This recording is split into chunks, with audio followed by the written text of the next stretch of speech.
Представьте себе, посреди самой безжалостной пустыни мира, где температура песка достигает ошеломляющих 70 градусов по Цельсию, а дождь не выпадает месяцами, настоящее чудо, плещутся в прудах морские рыбы и растут жемчужные устрицы. Это звучит как захватывающая фантастика, но это действительно реальность одного из самых удивительных и удивляющих районов Китая, где в сердце безжизненной пустыни Такла-Макан была создана процветающая аквакультурная империя. Так как же человеческая изобретательность и настойчивость смогла превратить эту мертвую землю в настоящий морской оазис, жизнь которого полна удивительных возможностей?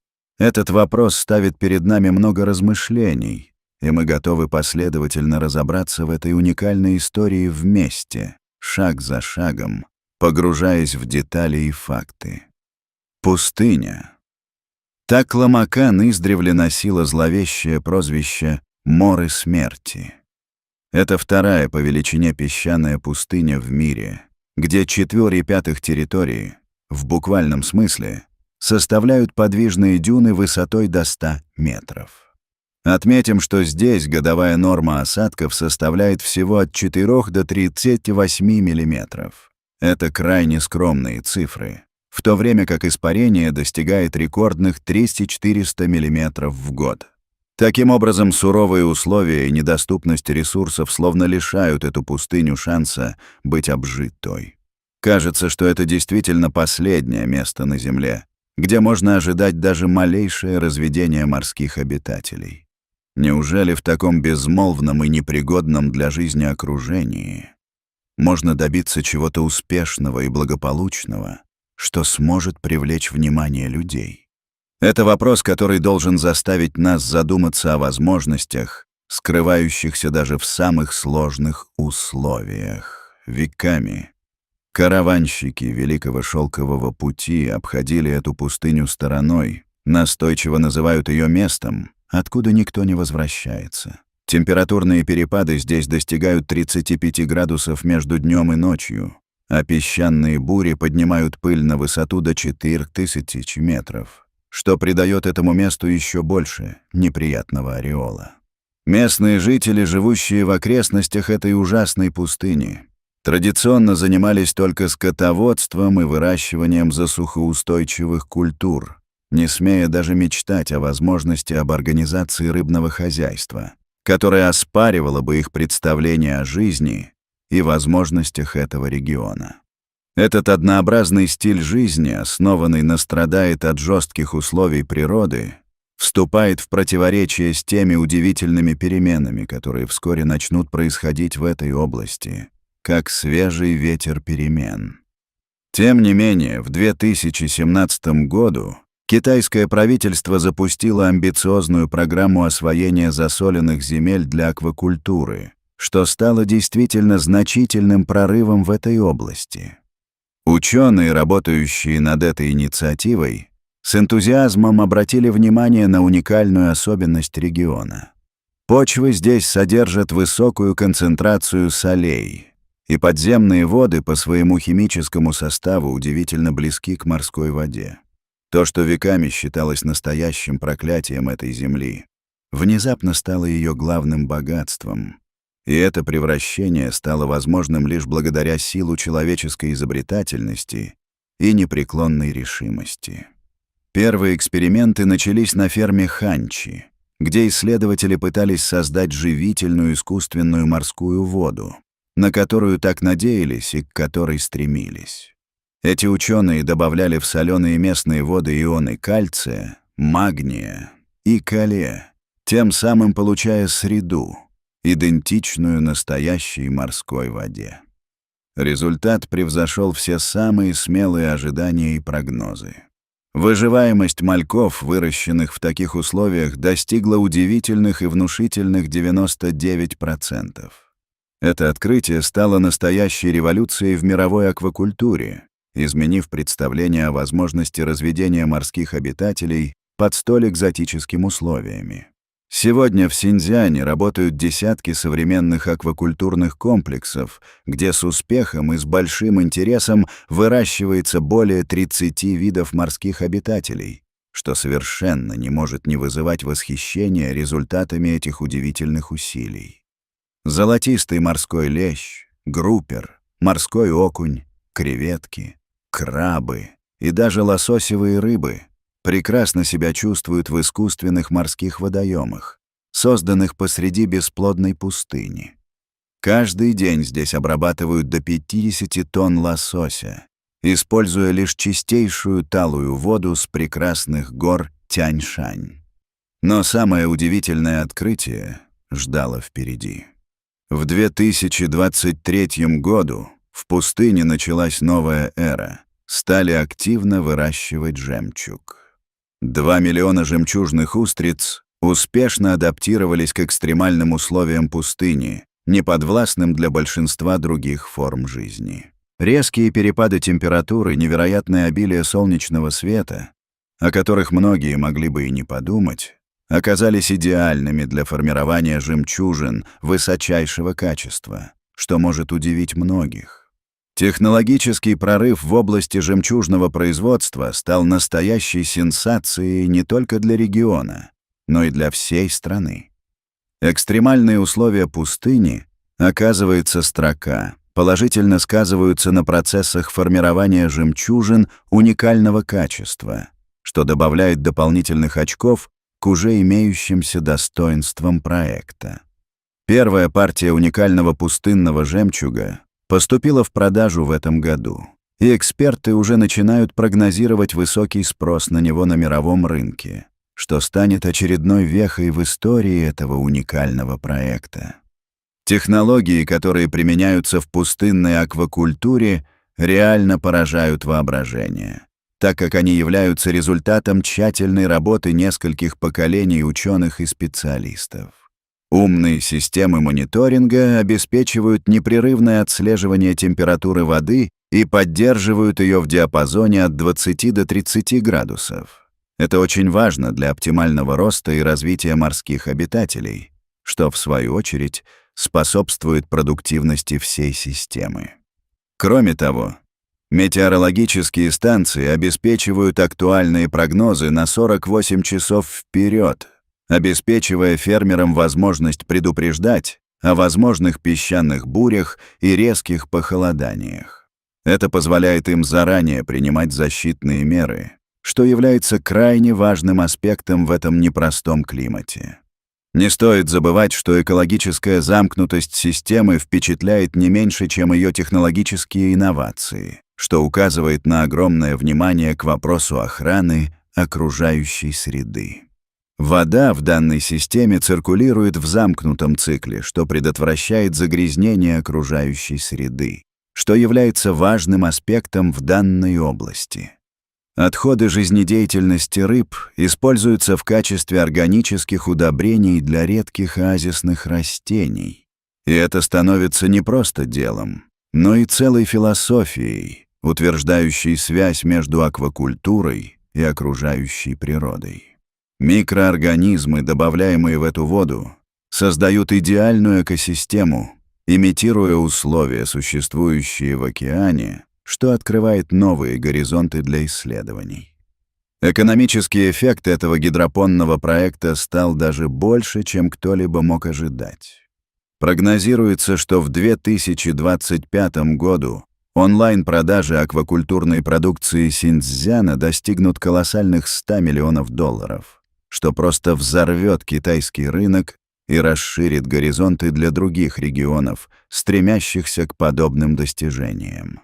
Средний доход рыбаков составляет 16 тысяч юаней, что в среднем на $800 выше дохода местных фермеров, что довольно значительно и обнадеживает многих.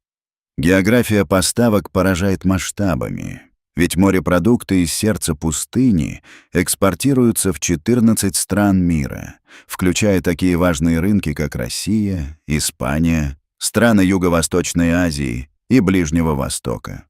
В ресторанах Пекина и других крупных городов Китая теперь подают креветки и рыбу, с этикеткой «Выращено в Синьцзяне».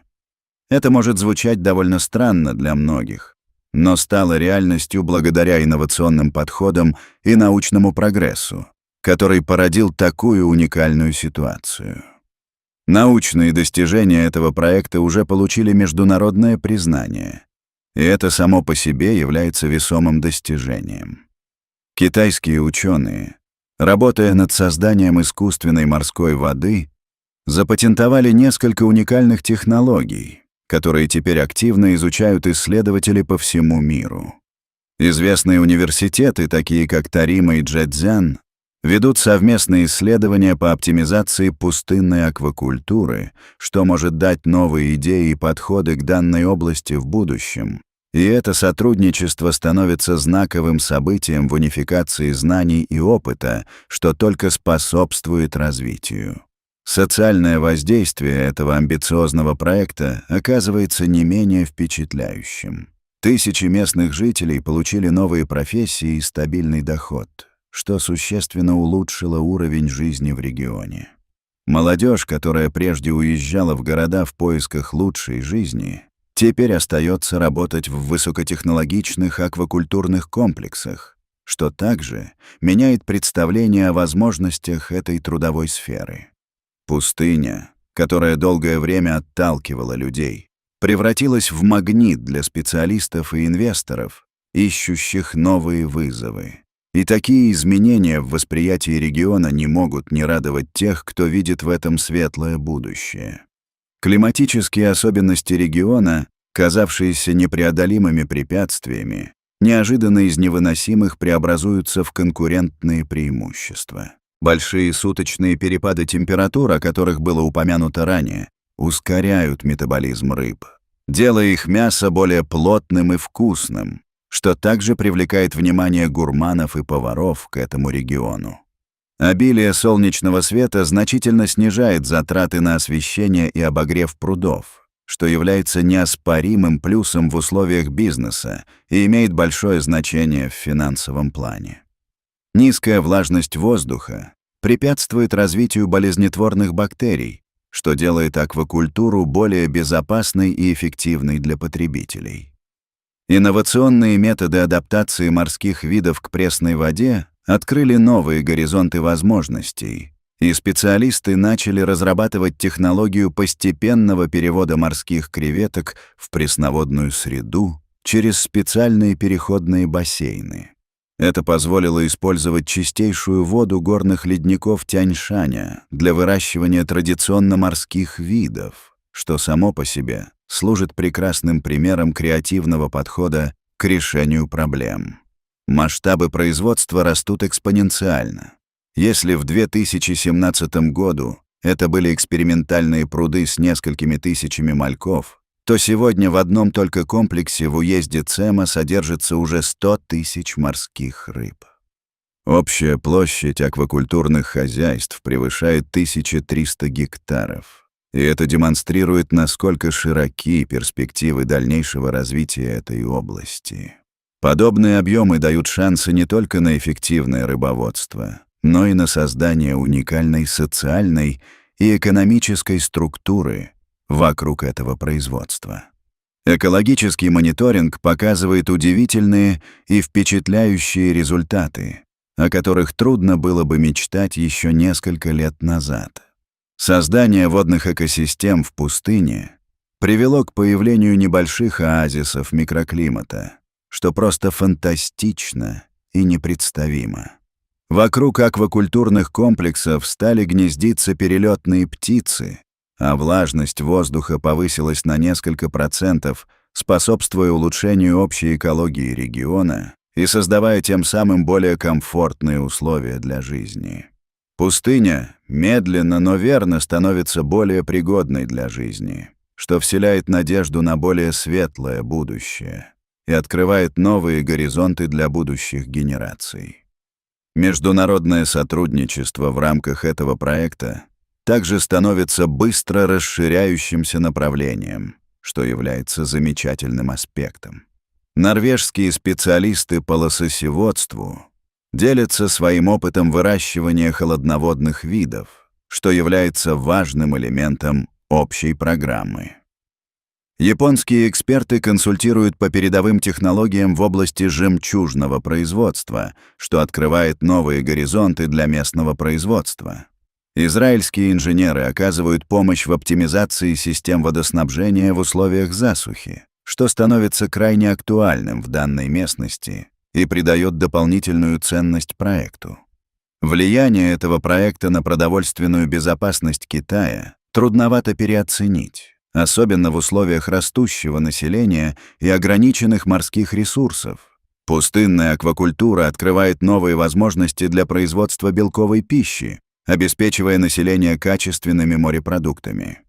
Синьцзян уже стал первым среди северо-западных регионов Китая по объему аквакультурного производства, и это подтверждает успех сразу же выбранной стратегии. Туристический потенциал данного проекта также не остается незамеченным. Посетители со всего мира, от стран Азии до Европы, приезжают увидеть это удивительное чудо инженерной мысли, которое стало символом человеческой изобретательности и упорства. Экскурсии по аквакультурным комплексам теперь становятся популярным направлением экотуризма, что открывает новые возможности для местной экономики и создает рабочие места. Кто бы мог подумать, что пустыня, когда-то считавшаяся самой безжизненной и бесплодной, станет местом паломничества любителей морепродуктов и поклонников новейших технологий и экологически чистых производств. Проект в пустыне. Такламакан доказал, что человеческая изобретательность и настойчивость действительно способны превратить самые неблагоприятные условия в источник процветания и благополучия. Сегодня в сердце моря смерти бьется пульс новой жизни, где морские обитатели чувствуют себя как дома, находясь за тысячи километров от своего привычного океана. Это не просто технологический прорыв. Это настоящая философия превращения недостатков в преимущества, которая, безусловно, вдохновляет нас на новые свершения.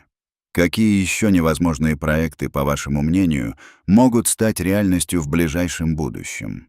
Вы готовы обсудить будущее, полное возможностей и удивительных открытий, и поделиться своими идеями?